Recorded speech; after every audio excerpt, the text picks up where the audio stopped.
My mother thinks that she's like 25 or something, because all she cares about is Instagram, her followers, and how her makeup looks. Well, the reason that she hates me is because I have long, beautiful hair, and she's simply jealous of it. So one day, when I was with my friends in the living room, she sneaks up behind me with a hair shaver and cuts my hair off. Well, I wasn't going to let that slide, so I decide to do something about it. And I get the idea to do this. There's not much of the life of a 16-year-old teenager in today's world. Like many other teens obsessed with social media and the virtual world, I too had a part to play in it. This story is not so much about me as it is about my mother, Ava. Despite what I'm going to say, I love my mother. But she was a creature of different sorts in the online world of fake perceptions and looks. My mom was obsessed with her vanity. I, being a teenager of the modern age, however, could not see or justify this obsession of her, as I, like many other teens, did not pay much attention to how our physical looks were portrayed online. While others started their day with a warm cup of coffee or a hot shower, my mother started her day with a morning post wishing good morning to her mere 2,000 followers on Instagram. Why those people ever followed her, I will never understand. In mere hours, when I had barely opened my eyes, my mother would be at her dressing table retouching her makeup to click the ever most perfect selfie captioned, #I woke up like this. I knew she did not wake up with a full face of makeup. Everyone on the internet knew she did not also. Yet, this pretense of hashtags and natural selfies was kept up. Selfies with natural skin or no makeup were regarded as ugly. After the post, she would make a gross-looking cup of kale juice and start her vlog. She would ramble on about how amazing her tasting juice was and how healthy it is, adding more information about the nutrients and vitamins it contained. I could see little hearts and thumbs up popping up on the screen as she went on and on about her routine for the rest of the day. She would then sit up her laptop and lay a yoga mat out, occupying most of the space in the living room. She would then twist her body in weird positions that would have broken my bones had I tried. She had joined an online yoga space where her exercise and yoga were recorded as practice and posted later. I was given strict instructions to not appear or walk by as she recorded her vlogs and yoga sessions or went live on social media. She worked in a makeup store that used her vlogs to endorse their products. Slowly, yet certainly, social media was being incorporated into Ava's life. With it, she had a personality, a lifestyle. Without it, she would be a nobody. She craved the validation of people on her looks and choices even. She would not make decisions without consulting her followers on it. It seemed as if the internet made the decisions for her and she was just a robot following trends and instructions. Everything was perfect about my mother, Ava. Everything except her blonde, lackluster hair. Without it, Ava was a diva online. With it, she was just another American social media influencer trying to make her life seem perfect to others online. People often commented about it, saying it was dull, lacking volume, and anything else they could think of to demean her. This had a great effect on my mom. She would spend all day trying to make it look perfect, often hours shampooing, conditioners, blow-drying, and straightening, even curling it. Even I did not take such a long time to do my hair. Just needed a brush and 5 minutes to get it done. Ava had always craved more attention and compliments from her followers, and the only way she saw that was through her hair. One day, she stumbled upon an ad for an expensive hair treatment that would make her hair seem more Instagrammable. It was a ludicrous amount of money for an unnecessary treatment. But my father, Daniel, was a more practical man. He barely had a social profile and kept to himself. He could often be heard quoting about how social media and the internet have come to destroy reality and people's perception of real beauty. He too agreed that the hair treatment was ludicrous and unnecessary. Daniel, A man of Latin American descent had lustrous, shiny hair, which I inherited. His hair flowing across his marble-like skin made him something like a Roman god. But he never saw the point of flaunting it on social media. Ava often seemed jealous of mine and Daniel's hair, claiming to be perfect and wishing she had hair like us. When Ava demanded the money for the hair treatment, he downright refused. This led to constant arguments and tensions between my parents. I did not want to be caught in the middle of it, but I knew it was not going to end well. This seemed to fit to me well, and as I was left to myself to do my own things, I would often spend most of my time hanging out with my classmate and close friend Mike.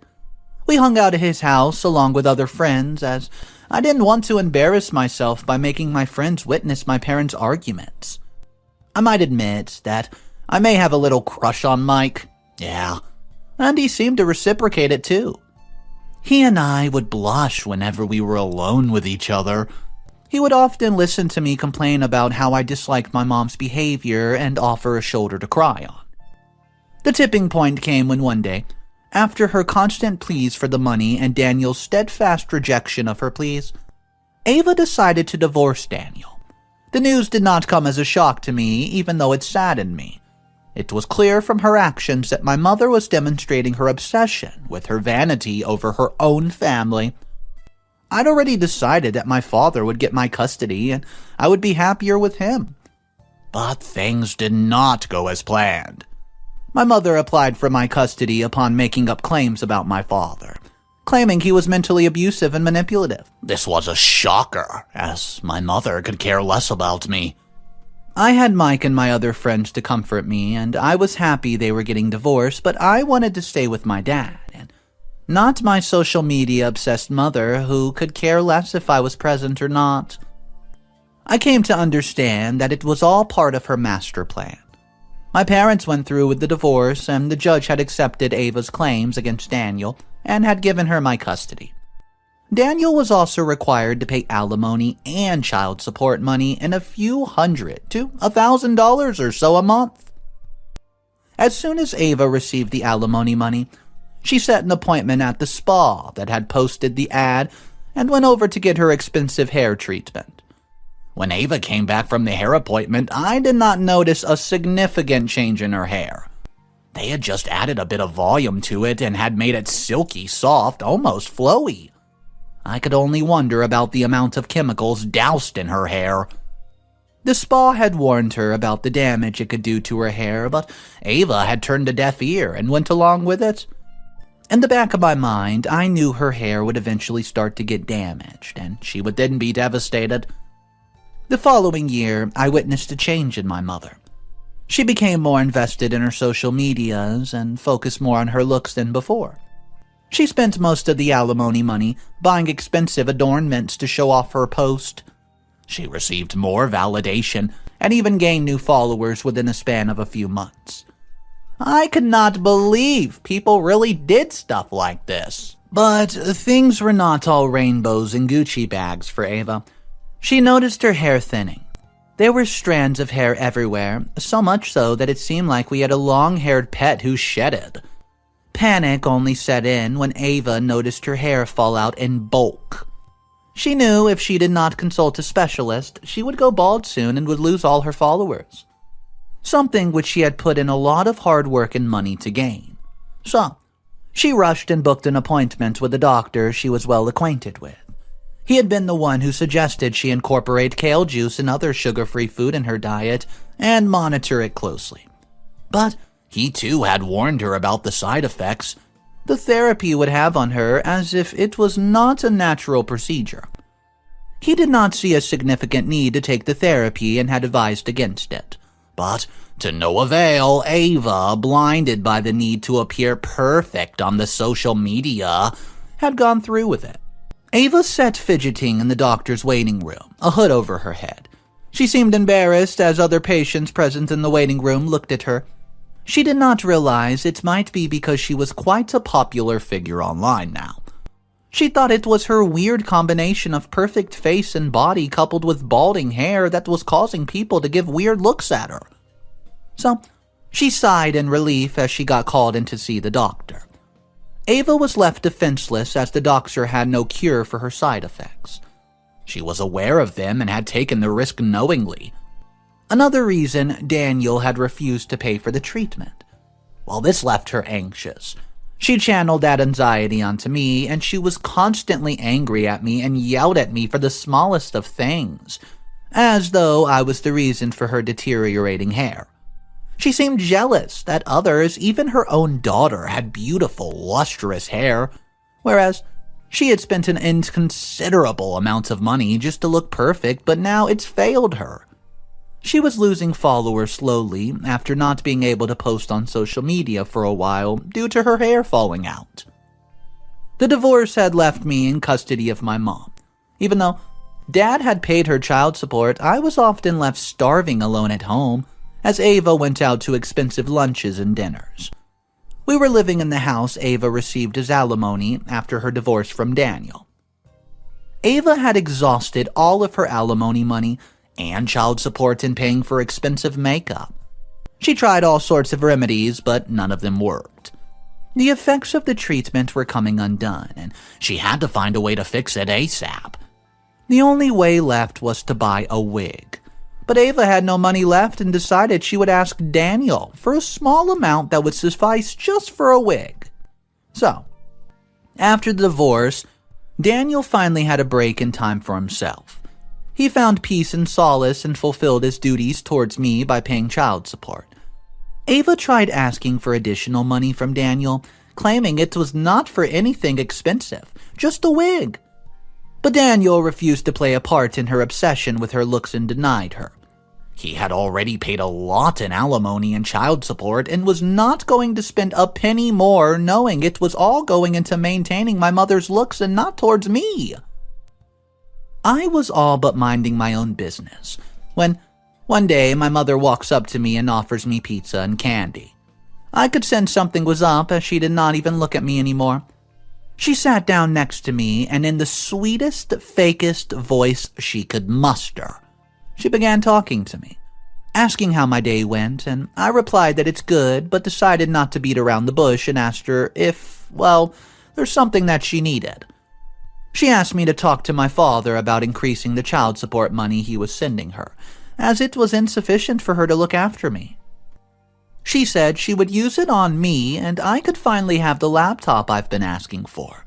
But this did not seem like her, so I refused and pushed her to tell me what it was for.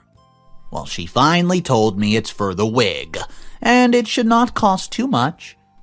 She further tried to emotionally manipulate me by saying that it would make her happy and feel loved, but I stood my ground.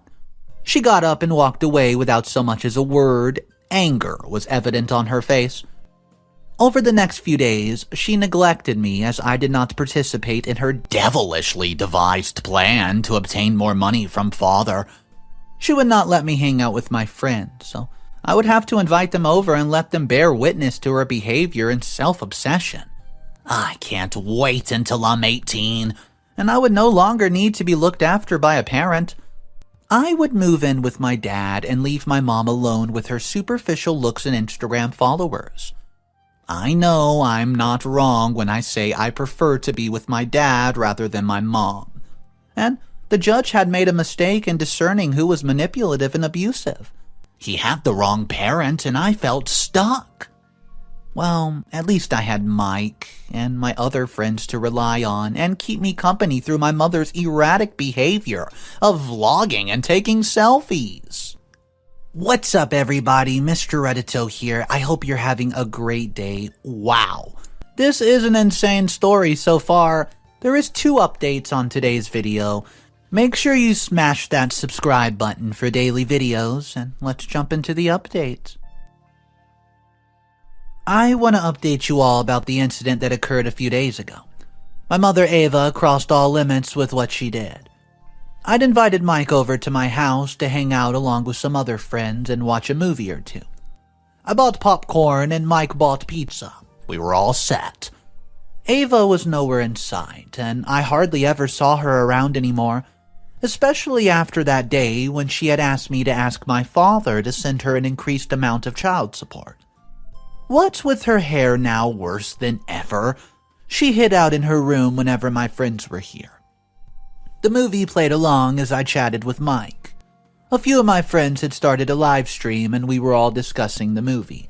I was telling Mike about the incident at school when I noticed him staring at me.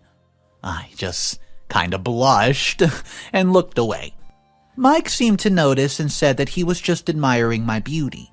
He said that I was the most beautiful girl he had ever laid his eyes upon, and added that I had the perfect hair to match it. I told him that I inherited most of my features from my father, especially the hair. Although my dad seemed to have better hair than me, he was more lustrous and full of life.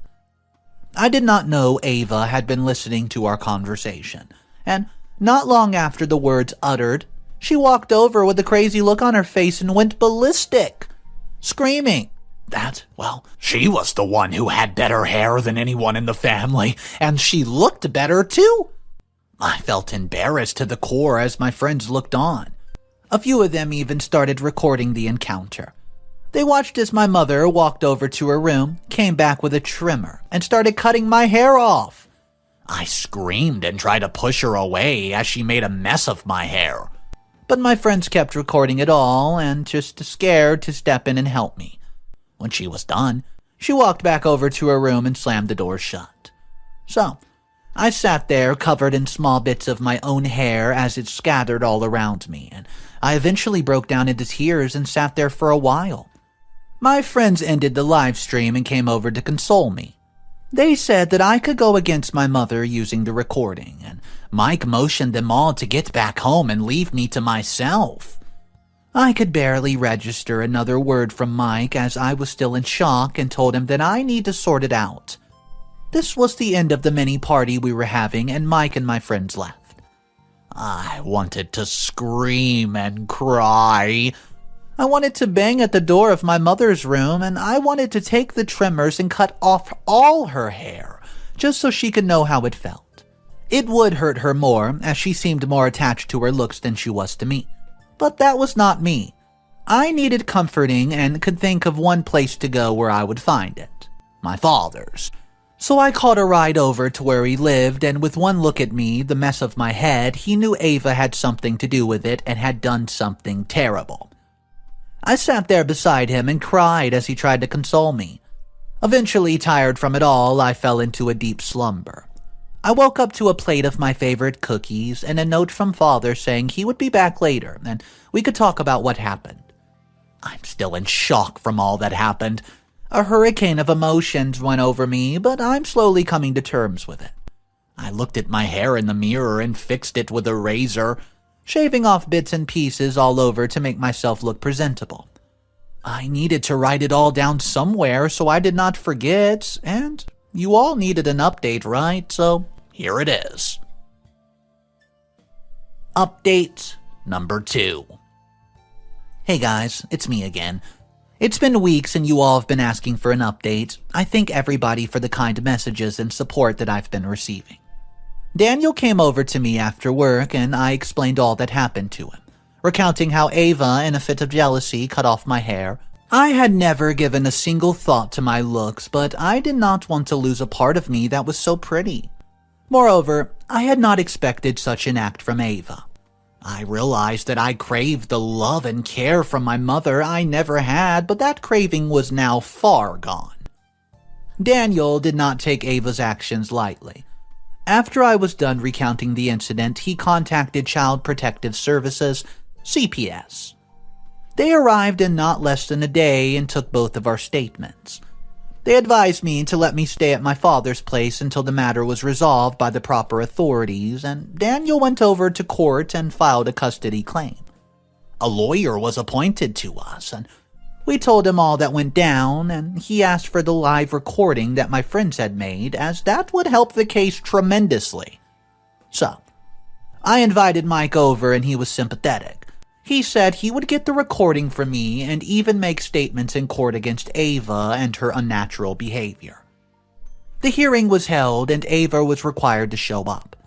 Our lawyer called CPS, my father, Mike, and others who were close to Ava and knew of her destructive habits, just to testify against her.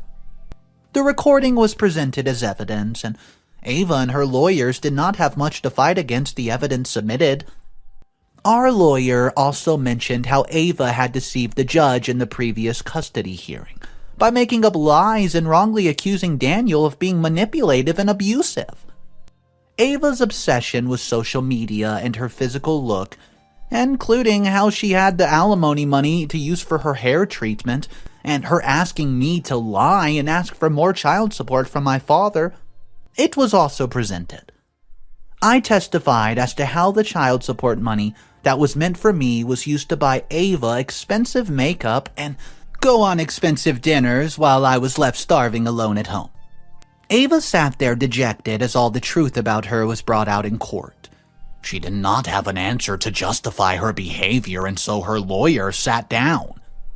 The court went into recess while the judge made his decision. The judge did not take long to come up with a decision, and he ruled it in our favor. Ava was ordered to serve 6 months in community service and was ordered to return the house that she received from Dad in alimony as restitution.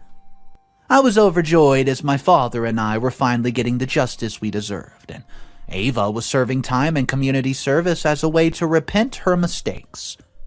I took time off from social media, and the trauma of it all would not make me return to it any sooner. I was getting more used to my new look, and the haircut gave me a ferocious vibe. Even Mike said I looked much better with short hair. However, Daniel did not let it go at that. He used the power of social media to get back at Ava. He obtained pictures of Ava with her bald forehead showing. Those pictures would defame her. He had done it to tarnish her bogus reputation on social media. However, Daniel did not stop at that. He had got the recording of Ava and what she had done to my hair from Mike, who was more than happy to help put, and went out to write a lengthy post about how my mother had neglected me in her chase for online reputation and how she was jealous of her own daughter, so she destroyed her hair. Ava lost her following count, and it kept on decreasing each and every day as Daniel's post about her became very viral. News soon reached Ava's workplace, and she was fired from her job. The irony is how the one thing that made Ava popular and fed her ego was also the same thing that destroyed her. I just hope one day she realizes her mistakes and changes her ways. I would accept her apology then, and I could have an actual relationship with my mother. But she would need more than just a few months of community service, and she had a serious social media addiction, and only therapy could help her, I feel like. Social media can be very addicting, and in today's world, we all live on the validation we receive from others online and consumable media that remains in memory for a short time until we move on to the next. I believe her followers had a part to play in her downfall too, as they enabled her unnatural behavior of seeking attention online, only to shun her for her looks and behavior due to her losing her hair, which can be a very traumatic experience. Anyways, that's all, guys. Thank you so much for all the support. And yeah, my hair will grow out soon. Well, this is a classic story of karma. And Ava was simply out of control. I mean, cutting your daughter's own hair off is just wild. Then the fact that every single thing she did to lead up to this point, well, it came back to bite her in the butt because she got fired, had to do community service, lost the house which was part of the alimony payment. So basically, you could say this was karma coming right back at Ava. Let me know your thoughts about this in the comment section down below, guys. Thank you so much for joining me on today's video. My name's Mr. Reddito. I post a story every single day, so stop on by, see what topic we're talking about. Also, guys, if you want more daily videos, you can check the playlist right underneath in the description. It has some of my favorite stories in it, which includes the Magda story, which is my all-time favorite mother-in-law drama. So check that out, guys, and I will catch you in the next one. See ya!